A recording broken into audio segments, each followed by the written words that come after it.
Assalamualaikum warahmatullahi wabarakatuh. Balik lagi di channel YouTube Afif Safi Pakar Bola, mengomentari sepak bola dengan kesoktahuan. Salam olahraga, salam sehat. Semoga lu semua dalam kondisi sehat. Terima kasih yang udah like, komen, dan subscribe, dan yang udah dengerin podcast Boba tayang tiap Jumat bareng gue dan Jerry Arvino di aplikasi Noise, dan yang udah gabung juga ke grup Telegram, karena di description ada link buat gabung ke grup Telegram podcast Boba. Jadi lu punya banyak teman, lu punya banyak info, lu punya banyak wawasan lagi yang baru-baru tentang sepak bola. Link lu makin banyak tentang sepak bola, oke? Hari ini gua akan bahas Barcelona ya, karena nanti Liga Inggris mungkin besok gua upload Arsenal lawan Newcastle, Soton Liverpool, sekalian bareng MU yang kayaknya akan kalah lawan Chelsea atau akan menang, karena MU kan juara, calon juara Liga Champion, kandidat terkuat juara Liga Champion MU. Jadi hari ini gue mau bahas Barcelona dulu.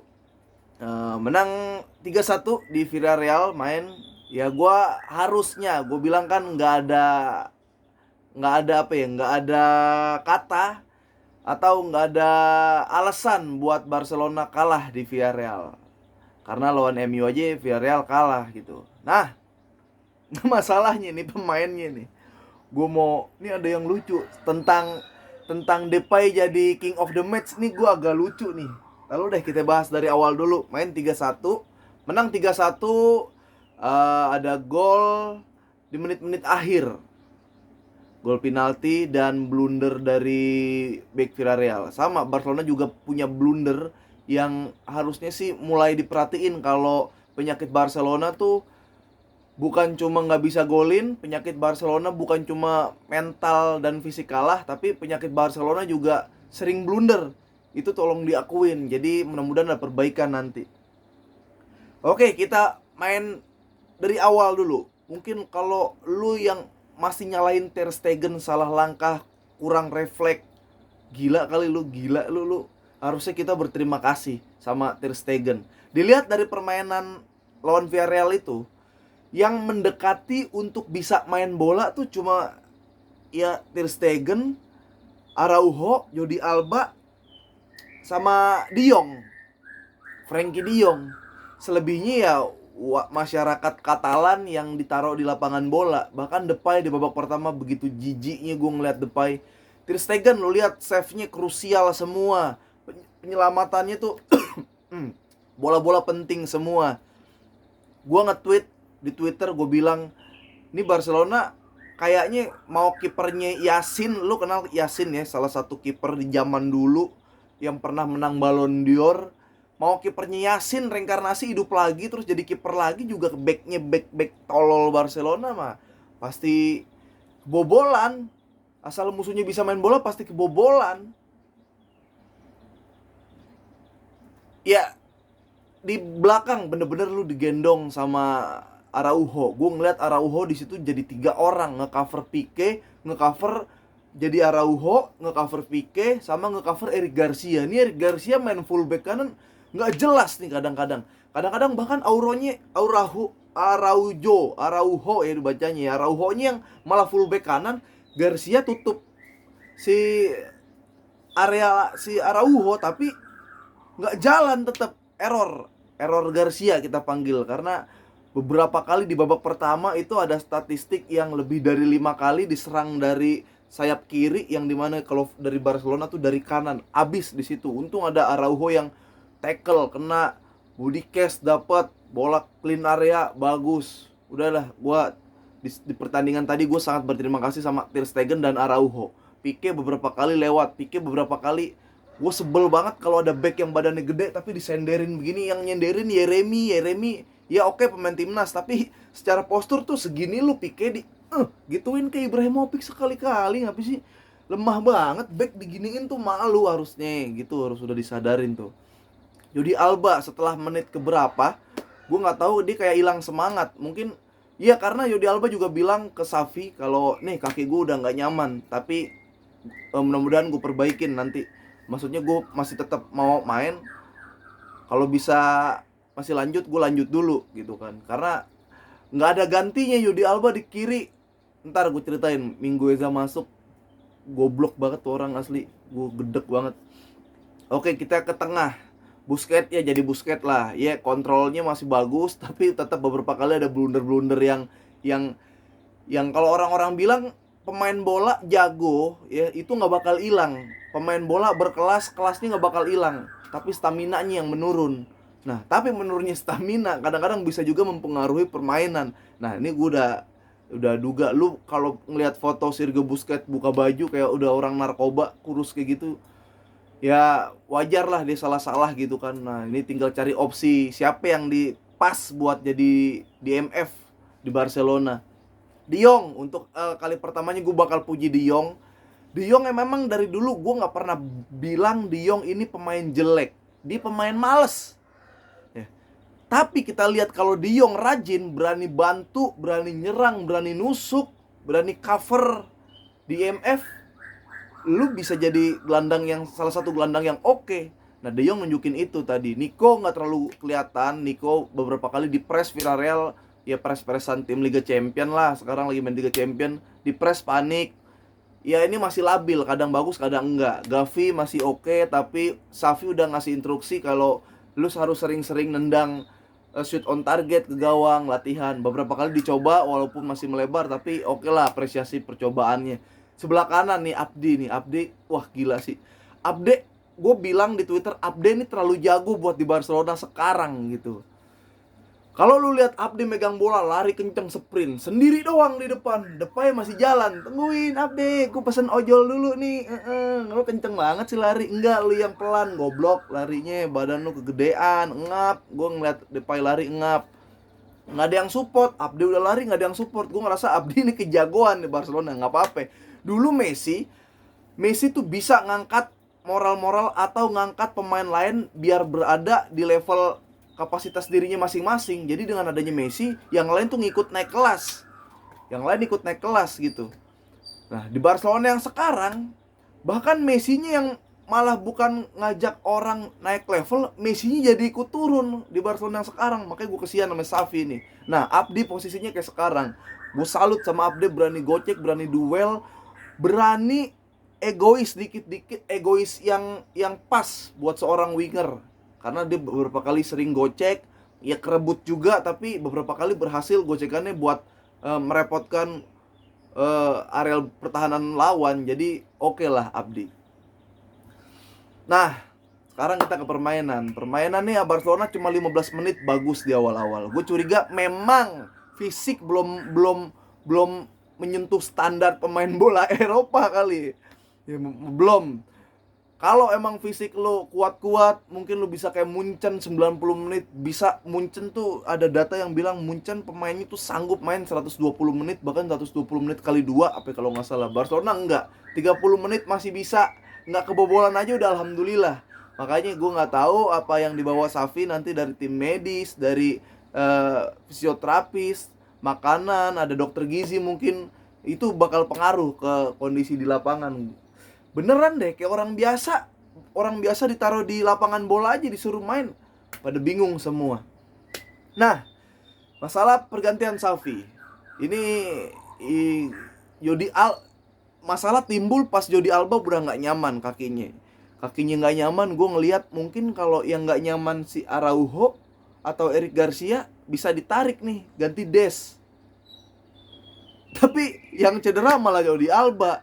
Mau nggak mau kan Mingueza masuk nih, ampun. Awal-awal gue sempat seujon sama si Coutinho karena masuk selang berapa waktu kan, Coutinho, Mingueza, Dembele. Gue pikir jadi duo lawak terbaik nih, ya kan? Karena nggak butuh waktu lama, Mingueza masuk kebobolan. Bahkan bukan cuma gol yang gue lihat dari blunder pemain Barcelona, ada beberapa kali peluang Villarreal yang kayak Pique maju ke depan, Mingueza nggak cover, bola lepas, peluang lagi. Ada beberapa kali Mingueza salah. Mingueza nih, boleh kali Mingueza bilang kalau ditunjuk sama Xavi, Pak Xavi sebenarnya saya nggak bisa main bola nih, saya cuma ini doang nih, endorse ini penumbuh bewok, penumbuh jenggot.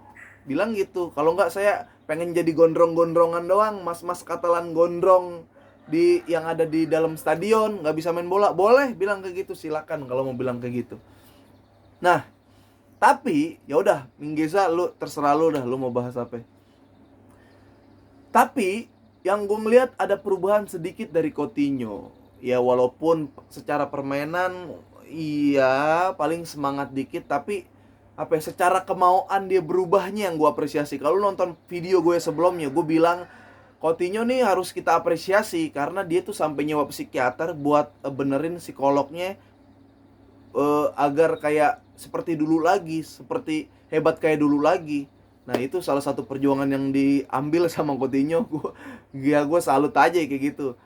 Walaupun pas masuk awal-awal udah bingung. Dembele masuk ya sebenarnya nggak ngasih perubahan apa-apa karena Emre ini udah tahu nih dia masukin si Chukwueze, dibacanya gimana sih tuh, Chukwueze sama satu back, full back kiri yang fungsinya kayaknya cuma buat nutup Dembele. Gue ngeliat beberapa kali setiap Dembele mau lari dia juga ikut lari. Bahkan dia nutup daerah sebelum Dembele bergerak. Nih kayak bener-bener diinstruksiin buat kayaknya si Abdi akan diganti babak kedua oleh Dembele, lu masuk, lu tempel Dembele kemanapun Dembele pergi, kayaknya akan digituin. Jadi tapi taktiknya Xavi pinter, dia nggak cuma masukin Dembele, dia masukin Coutinho.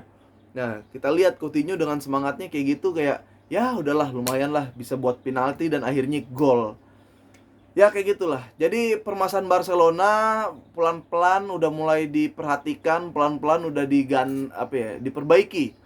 Dari mulai cara permainan yang bener-bener bingung full di saat era Koeman, sampah-sampah bertemu masih ada. Ya di saat era Koeman, secara permainan udah mulai diperbaikin, tinggal finishing. Nah, berarti masih banyak PR-nya.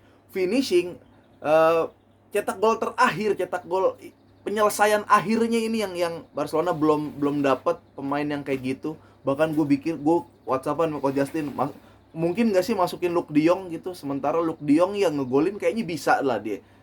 Sabar gitu kan, paling Dembele masuk kayak gitu. Jadi permasalahan Barcelona udah mulai diperbaikin. Saat dulu tuh yang hancur, permainan hancur, gak bisa golin, back sering blunder, mental sering dijatuhin lawan tapi malah ngikut, gak bisa main jahil. Oh banyak lah kalau dicicil kekurangan Barcelona. Tapi sekarang udah mulai nih, permainan udah mulai lumayan, tapi ngegolin memang belum bisa, belum sesering itu. Ya itu gol-gol ya penalti sama gol blunder lah, bukan gol dari build up transisi yang oke dari Barcelonanya. Kenapa gue jadi ulang-ulang lagi ngomongnya? Yang udah dilakuin sama Barcelona di era Xavi adalah pertama, secara permainan udah mulai tertata, udah mulai teratur, udah tahu visi misinya mau diapain kalau megang bola. Kalau bola loss juga walaupun sering ke counter, tapi ya ada beberapa gelandang yang tanggung jawabnya lebih untuk mengambil atau menghalau musuh buat masuk ke area Barcelona. Nah, yang kedua, ini yang belum ketemu, cetak gol, finishing, ya, penyelesaian akhir belum ada Barcelona. Sama back sering blunder, itu permasalahan juga menurut gua. Sama gini, Barcelona biasanya kebobolan itu kalau nggak bola mati, corner, counter attack. Itu juga permasalahan menurut gua. Sering Barcelona kayak gini, diulur waktu, pemain tabrakan, dar, ya. Misalkan Barcelona dapat free kick, bolanya ditendang. Harusnya kan nggak boleh ditendang sama musuh. Dan kartu kuning, ditendang doang, cuma ngoceh-ngoceh doang, nggak buru-buru antisipasi, ambil buruan serang balik, nggak. Itu mental Barcelona yang masih cuma ngadu doang, nggak sadar kalau lu tuh lagi diputus momen, lu momen lagi mau nyerang, lu momen lagi mau ya melakukan build up ke depan, tapi diputus mood lu. Itu nggak sadar Barcelona kayak gitu. Coba kalau lu perhatiin detail, bola mati, banyak rata-rata musuh ya kalau udah di luar kotak penalti, di dalam jarang ya. Barcelona belum dapat ada musuh yang penalti, gue lupa.